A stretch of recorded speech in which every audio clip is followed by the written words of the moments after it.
Allison represents a very small minority of people in her field who are trying to adapt their practices to the new developments that have happened in climate prediction.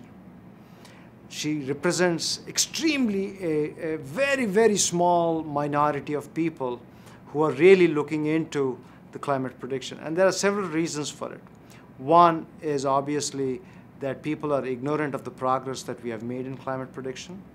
Two, they are comfortable in using the practices that have been continued for ages. And they will find it extremely hard to convince their bosses or their colleagues to change from it because they've been using it for years, all right?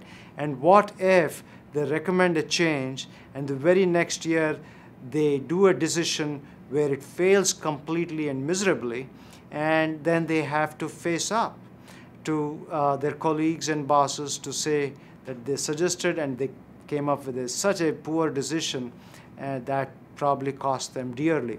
However, it is important to realize that such failures in climate prediction forecast is natural. It would be very unnatural for climate predictions to not have any failures at all. In fact, if there is no failure, then it is truly not a climate prediction. The reason is that climate prediction is probabilistic in nature. It can never be deterministic.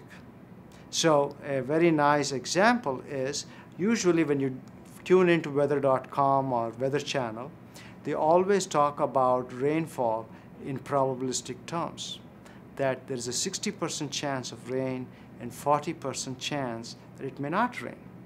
However, the way you would interpret that result is there is an extra chance for it to rain in the region, but there is a slight chance that it may not rain.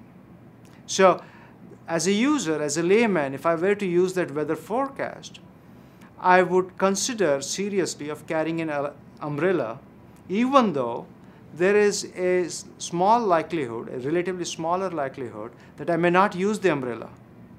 But I have assessed the risk and determined that carrying the umbrella is less of a nuisance than ignoring the forecast and not carrying the umbrella and getting wet in case if it rains.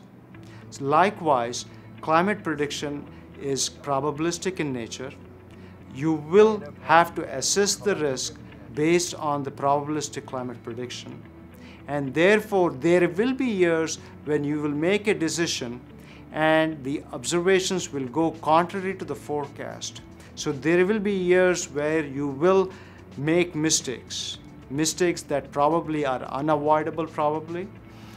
However, my suggestion or my recommendation, and I think what Allison is convinced about, is that in the long haul, if she were to follow these probabilistic climate predictions and make an objective, rational decision-making process based on these climate predictions, on the long haul, she will be more gainful than not using them.